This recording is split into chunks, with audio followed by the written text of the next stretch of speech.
Hey, everybody, and welcome to another episode of Think Your Way to an Epic Life.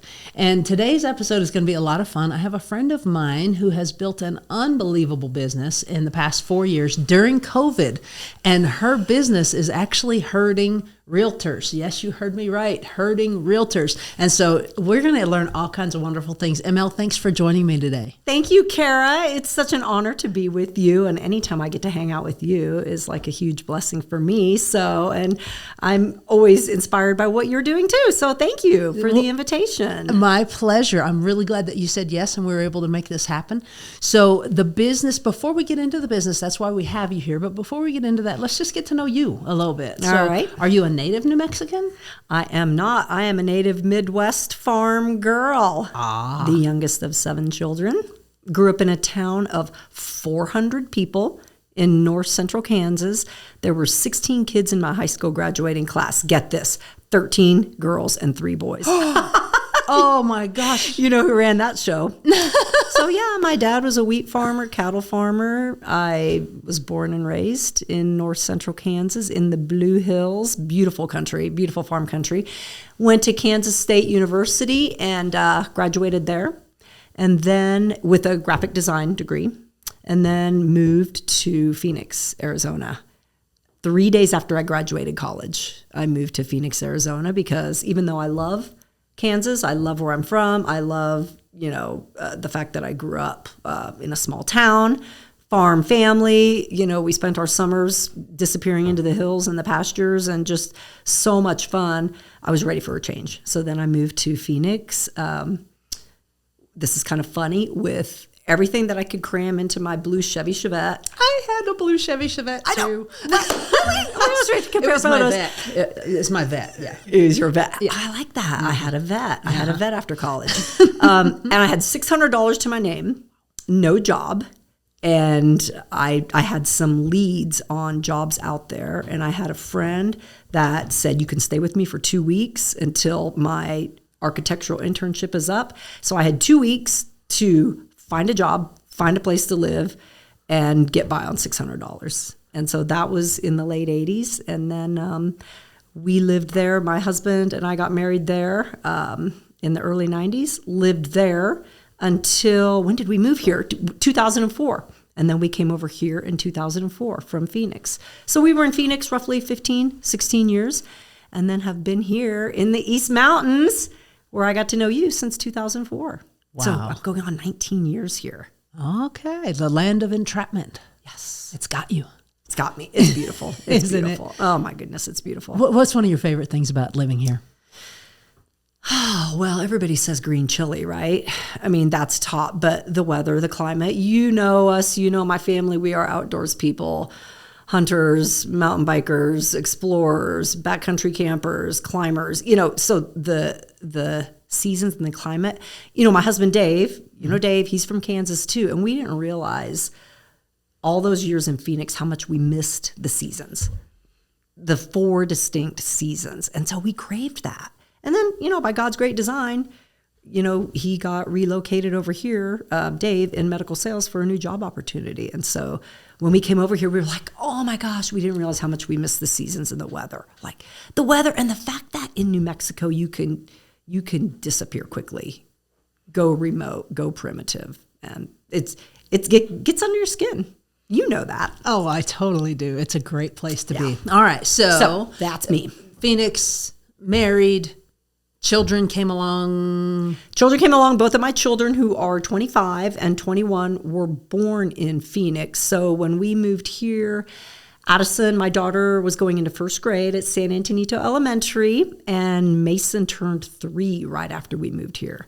So now they are grown. Addison's finishing up grad school through Vanderbilt's program to be a nurse practitioner, and Mason is in the Navy. He's coming up on his 4th year in the Navy. Wow. Is he going to get out? He is. He has 1 more year. June, he'll be done. His 5-year commission will be up in June of 2024, and then 3 to 4 years reserve, I believe. But he'll use the GI Bill to go to college, and he works on F-18s in electronics, so he wants to work in that industry, but also go to school at the same time. We miss him. He's stationed in Virginia Beach. Miss him, but we release them for God's purpose, right? There you go. You raise them. That's one of the things that I want to pat you on the back for is that like, I know your kids and you raised your kids. Let me interject this. Kara, Miss Kara, Sunday school teacher extraordinaire. Mason still talks about you. Aww. You know. Yeah, I mean, you never taught Addie, right? Yes, I had her. Did. Mm-hmm. Oh, you did in middle school. Yes. Okay, you had Addie too, and Mason. Yeah, still just such an impression. Oh well, I can't wait to see him. I feel the same way. There are the ones. You do it for 20 years, and there are ones that really just pop out in your mind of wow. And he was one of my very, very special ones. But don't tell everybody because this isn't going public, right?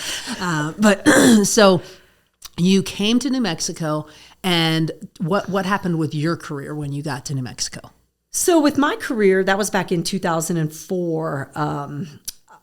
Being a graphic designer by trade, I ran my own graphic design studio. I mean, I had the jobs, out of college, you get the job. And I was a starving artist for quite some time. Dave, my husband, is always like, why didn't you get a degree in a job that pays more? And I'm like, because that's what I wanted to do. But, I had ran a very successful design business in Phoenix. But by the time we came over here, I had phased out of it and was really working very part-time. Our goal was to always, be able to keep the kids, at home, not going to daycare, et cetera, et cetera. And that we were just able to work that out. So I worked part-time gigs. I was like the queen of part-time. Kept some of my graphic design clients. I taught spin class at Defined Fitness for 15 years. I even taught PE at Prince of Peace for a couple of years. We were involved in a direct sales company. So I was literally the queen of part-time gigs and very involved in my family's business in the Midwest. We run a seasonal hunting lodge in northern Kansas. So multiple trips back there, very involved in that. Prior to, what I'm doing now, I actually started a business once the kids got older, I started a business with a very good friend of mine in the printing industry. We were print brokers. And so our business was called Go-To Girls Print Services. Two of us, we were the girls, apparel for a lot of bands and teams, club teams, high schools, and then print material as well. So we did that for 6 years prior to this. Okay. So it was just fun. I literally have been blessed to be able to do so many different types of things. So that gave you the experience of basically being a complete entrepreneur. Absolutely. Which is what you're doing now, even though it's kind of it's a franchise, right? It is. Okay, so tell us a little bit about Real Producers. All right, so Real Producers, not my brainchild. Whew, I'm not that smart to come up with it. So Real Producers is actually under the umbrella of a publishing company called the N2 Company. And so the N2 Company has been around for going on 18 years. I should know this off the top of my head, but I don't. And they started with neighborhood publications, right? HOA neighborhoods, about the families and the community, et cetera, et cetera. And so then, that's how they grew and got their success. And I was introduced to the N2 Company through one of those neighborhood publications. And so my girlfriend and I with our business, we were at a point in our career in 2017, early 2018, where we knew we needed to make a change. We were ready to move on. Just some things were happening in the industry, and we decided it's time. It's time to shut this down and do something else. And so I was praying okay, Lord, what is my next move? What am I going to do? What am I going to be as I grow up and my kids have grown up? And it's what is this going to be? I'm not the type of person that can go to work for a company and just be that person going into an office. Not me. So literally, I stumbled upon Real Producers on LinkedIn. I was looking at LinkedIn, just looking at different opportunities. What do I want to do? And I saw, Real Producers for the Albuquerque market. And it said the N2 Company. At the time, it was N2 Publishing. I'm like, N2 Publishing? That's the company that does the neighborhood magazine. So I called my friend, said, hey, what is this? She goes, oh my gosh, you'd be perfect for it. And so this was... Are we talking about Janie? Mm-hmm. When you did that, oh my God. I'm like, yep, Janie. Oh my God, you'd be perfect. So this was fall of 2018. So I'm like, all right, I'll look into this. And learned that it focuses on top producing realtors in a given community. I'm like, that sounds fun. I know some realtors. I know diddly squat about real estate, but I know some realtors. I'm like, oh, and it's people and it's a publication. And I love that. So I dug into it and it just made sense. So yes, it's a franchise opportunity. The cool thing about what the company does, our umbrella company, the N2 company, is you don't buy franchise. It's sweat equity. So you go through the interview process, you do all of that, all those things. And if they feel like, yes, you have what it takes to ramp up this platform from ground zero, you don't make any money until you have the publication funded enough so that it is sustainable. And so I was like, all right, sign me up, whatever. I can do sweat equity. Let's do it. So I went to training in December of 2018. Came back to, were you one of the first people I called? Came back and I'm like, Kara, what have I done? And a couple of my other realtor friends in January of 2019, I started launching it. And here we are 4+ years later. So August will be our 4-year anniversary in print. Wow. Okay. There's so much to unpack. So there is. Yeah. You start from scratch. What does that mean? Like if somebody's watching this and they're like, okay, I'm going to go and I'm going to find all the top attorneys. And so by top realtors, what do you mean? Okay. So by top realtors, the way Real Producers operates, by the way, Real Producers is in roughly, 115 cities now. So it's growing and we have huge growth goals, because it's a platform that's necessary in these communities. So let me back up just a second. We are all about bringing together the realtors in a given market. So for this market, it's the Albuquerque MLS, which is Albuquerque, Rio Rancho, East Mountains, Las Lunas, Belen, not Santa Fe because they're a separate MLS. It's all about creating a stronger community of realtors that are doing 90% of the production. It's like the top, what did we say? 0.01% that are doing 90% of the production in that community. Because we've realized that the realtors that are doing all this production are putting so much back into our economy with every peripheral business that is involved. Of course, the obvious, mortgage, title, inspection, but all the other ones, the small and large businesses, the HVAC guys, the painters, the yard people, everything that you guys need to help get you to the closing table. You guys generate a lot of business and put a lot of business back into our community. So it's really a thing of celebrating you all. In this market, it's the top 300 realtors. So that is our audience. So it's celebrating you all and for the success and what you guys have done to help make our community what it is. Helping to formulate stronger relationships. You all with each other, you guys are competitive, but you have to be collaborative. And you have to also have really good, strong, vetted businesses in your back pocket to help you get to the closing table. So that's where we come in. I feel like I'm going off on a rabbit trail. What was your original question? I'm just going on and on. No, you're fine. So your community, you're bringing us together with each other. Yes. And you're bringing in all the vendors that we might need. Yes. To the same venues. To the same platform. So our platform is such that we celebrate the top 300, by closed residential volume realtors. That's the stories that we tell every month.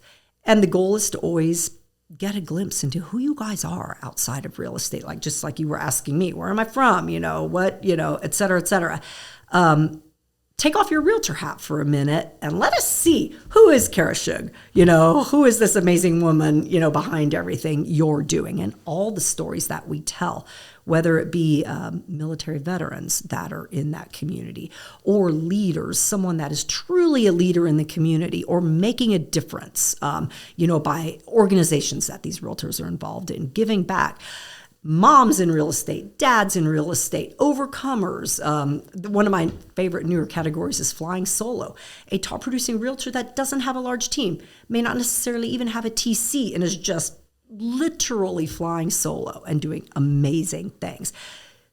How this is funded is through our vetted partners. We call them our preferred partners. You guys refer us to these partners. And so they have to already be working with top producing realtors. And it's these partners that are in the magazine that fund the platform that makes it free for you guys so that we can truly just celebrate you all and tell your stories. And these businesses are the ones that have determined, I want to be top of mind with the best of the best realtors. I want to gain some relationships. I want to be here to serve these top producing realtors. And I want to fund this platform that celebrates them. That's what it's all about. So in the magazine, we do a monthly magazine.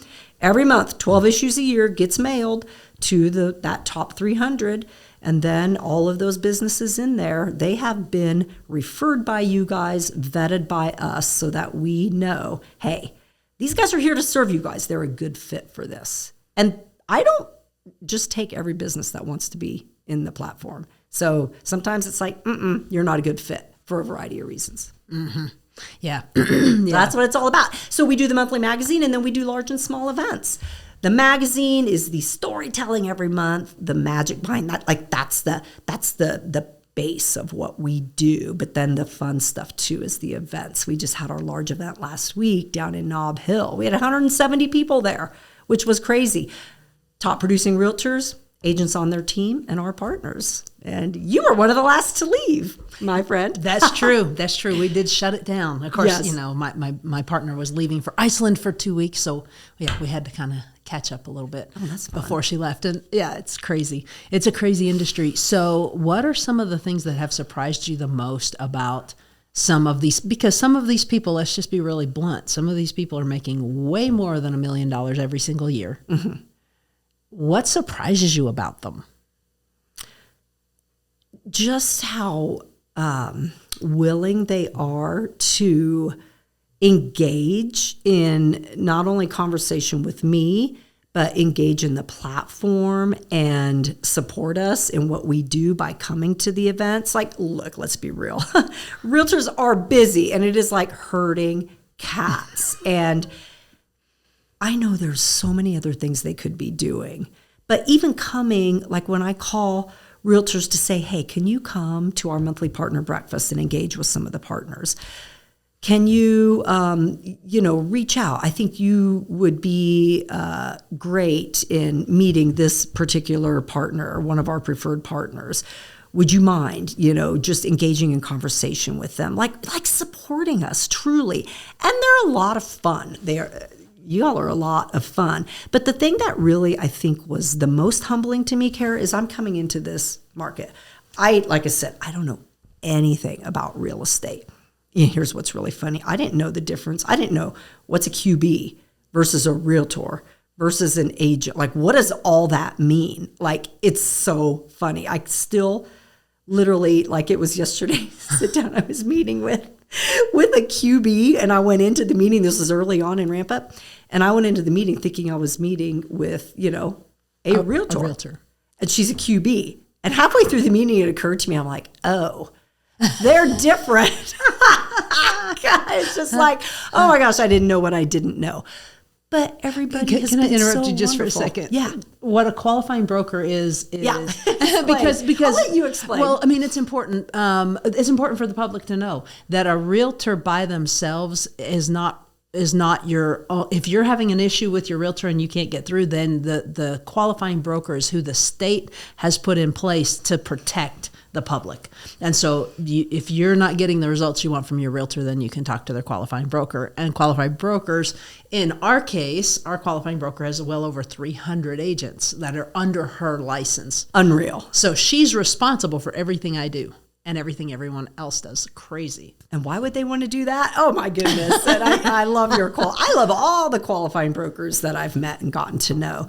So really, I think the thing that surprised me the most is, yes, I was nervous going into this thinking, okay, Lord, what am I doing? But I just was going off of the belief of all the other successful markets, that were ahead of me. I think when I took on this franchise and started ramping up real producers, we were in 70 markets, 65 to 70. Now I think we're close to 120. Actually, we have some that are launching. So really just under double. But all I had to go off of was the success of what people were doing in the other markets, and just every day, just putting myself out there. And everybody's so friendly. And so not everyone was willing to meet with me, because they're like, who is this chicken? What is she trying to sell me? And I remember Jan DeMay. Jan, if you're watching this, you're the one that told me, when you call these realtors, the first thing you tell them is, I'm not trying to sell you something. And they'll go, yeah, right. No, seriously. Such and such realtor told me that I need to reach out to you and we need to have coffee. And I swear I'm not trying to sell you something. And she said, you tell them that, because we're always used to getting something sold to us. So that was a shift. Thank you, Jan, for that advice, because I still have to remember to say that when I reach out to realtors. And I think it still is interesting that there are a lot of them that still don't completely understand what we do and why we're doing it. And what is this about again?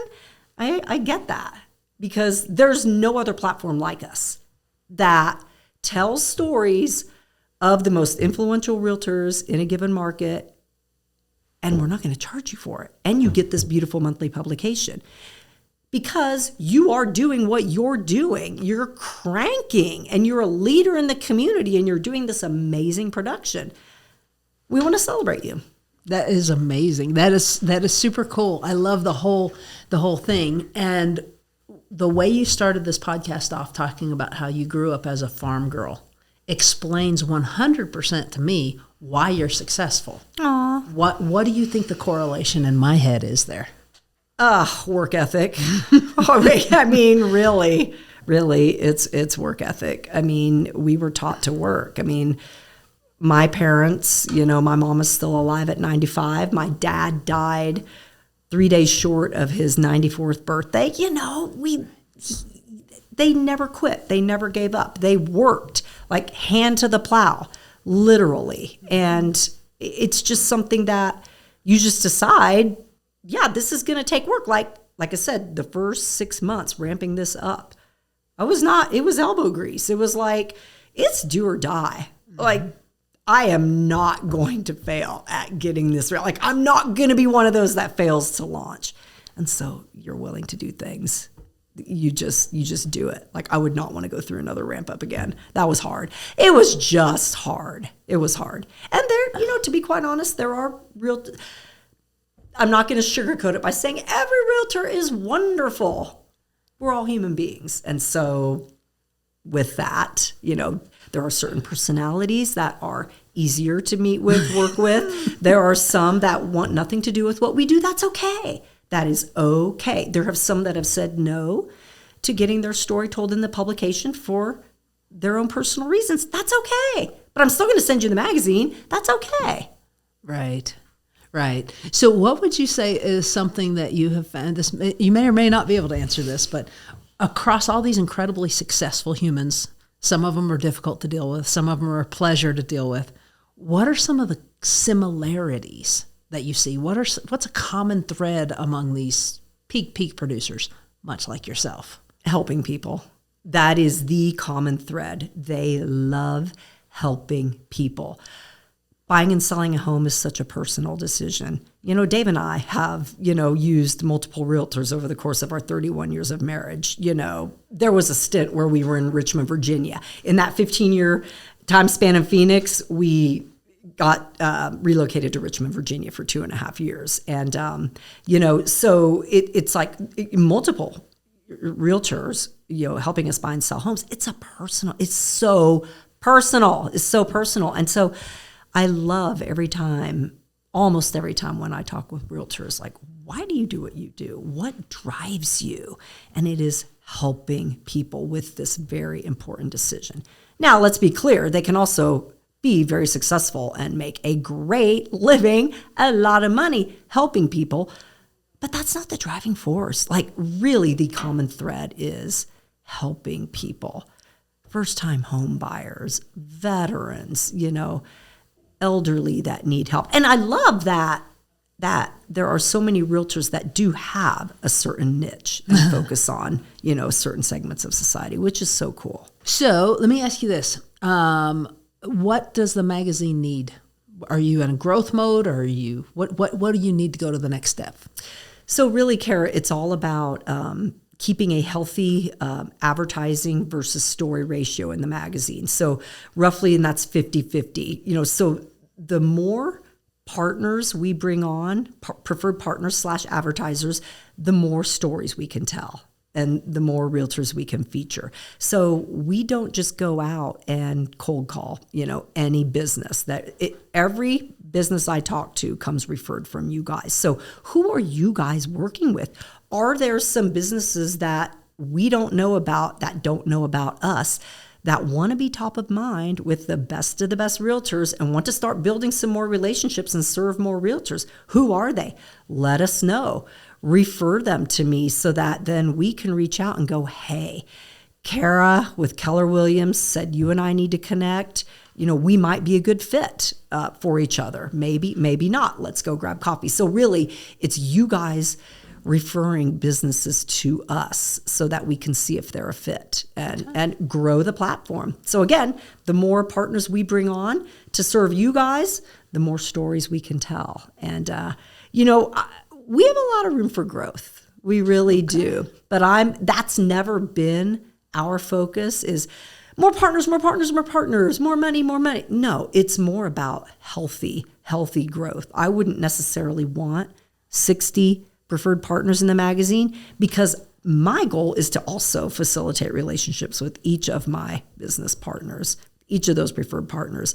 And I can't do that if we're at, this many partners. It's more about quality, bringing them on so we can learn and develop those relationships. Okay. Yeah. So who you got? Anybody that you're like, we don't have any landscapers. We don't have any house cleaners, window washers. We don't have any bookkeepers, attorneys right now. I mean, there's so many, I feel like we've just scratched the surface. Okay. Very fun. Very fun. So fun. What tips would you give someone who is starting a new business? What, in general, as a principle, these are the principles you need to do when you're starting a new business. Be willing to learn what those who are already successful at doing it, be willing to learn and engage with them. And don't try to necessarily reinvent the wheel. Follow in the footsteps of those before you. Get a coach. Get coaching. And be willing to do the grunt. Well, there's so many things. Be willing to do the grunt work. So that sounds like you need to have some humility. Absolutely. Oh my goodness. But you're a business owner. So what? You don't know what you don't know. You don't know what you don't know. And looking at those that have successfully gone before you, learn from them and be willing to go, I don't know, like I said, diddly squat about this. And it's so funny when I think back to those conversations with the realtors that I would sit down with and be like, oh my God, I don't know what I'm doing, but I'm just winging it because those that have gone before me are successful and I'm doing what they say to do. Not that you can't have your own ideas, but when you're starting out, humble yourself and be willing to work long, hard days. All right. What about your mindset? How do you keep it so amazing? My faith. You know me. You know what is my foundation is my faith in the Lord. And I look at it as the Lord brought me this business. He put it in my lap and it is because of him that it is what it is. And every day I just go, okay, Lord, what challenges are coming my way? And just help me to, approach them with grace and confidence and just have fun. This is fun. This is so fun. It really is. One last question, because you mentioned you've been married for 31 years. Yes. And I know your husband and I see you two together. What's the secret? Never stop. Well, there's 3 secrets. Never stop dating each other, ever. When, and whether you're a young married couple, you have a boatload of little kids, you're empty nesters like us with, kids 20 and above, never stop dating each other. But the biggest overarching principle is God first. Faith, and then family, and then career. So faith. I mean, Dave and I, it's not just us. It's not a two-person marriage. It's us under the umbrella of, the Lord Jesus, and how, that is the foundation of everything we do. Because let's face it, we always don't like our spouses. We always don't like our children. We love them immensely, but when we don't like them sometimes, what gets us through? And for us, it's our faith. Okay. So you said 3. Oh, what was the third one? Faith. Oh, and just lighten up. Don't sweat the small stuff. Lighten up. Who cares? Who cares? Really, at the end of the day, is it really worth it to hold a grudge or give your spouse the silent treatment? Lighten up. Okay.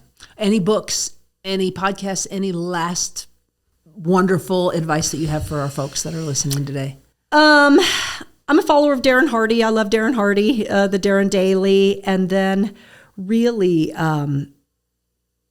the foundation of what I do is really, for me, like mindset, staying healthy is physically healthy too. So the stuff I read, the podcasts I listen to is more about taking care of your body, health, wellness. You are no good to other people, to your coworkers, to your family, to your business, if you yourself aren't healthy. So really, taking care of our bodies and ourselves is what drives me. And Dave always knows if I haven't gotten my runs in and my outdoor time and just got time to just, get out there and sweat and be physical without the phone, without the stuff, put down the phone and just go get outside and be active. It's a game changer. Totally. And the outdated thought that mindset is separate from body health, it's all together. There is a brain barrier, but it's not. It is all together, Kara. I can tell you there are days when I'm like, I'll be honest, there are times when I don't want to do this. I'm like, is it worth it? Really? And that mindset, and you're just like, oh, it can be a grind. I go outside, whether I jump on the trampoline for 30 minutes or I go up in the sandias and go for a run, go for it, leave my phone behind, come back and like, this is the best day ever. What was I so upset about? I learned something very recently, that scientists have discovered a hope molecule that is created when you contract your muscles. So you walk or you contract and it goes all throughout your body. So there you go. It's mind and body. Endorphins are real. They are real. Yes. And I'm addicted to them. Yes. Hook me up.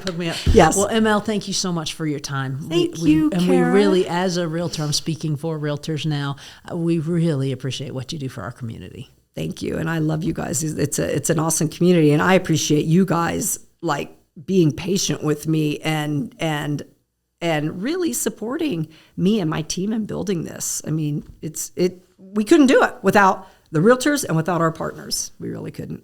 So thank you. Thank you, guys.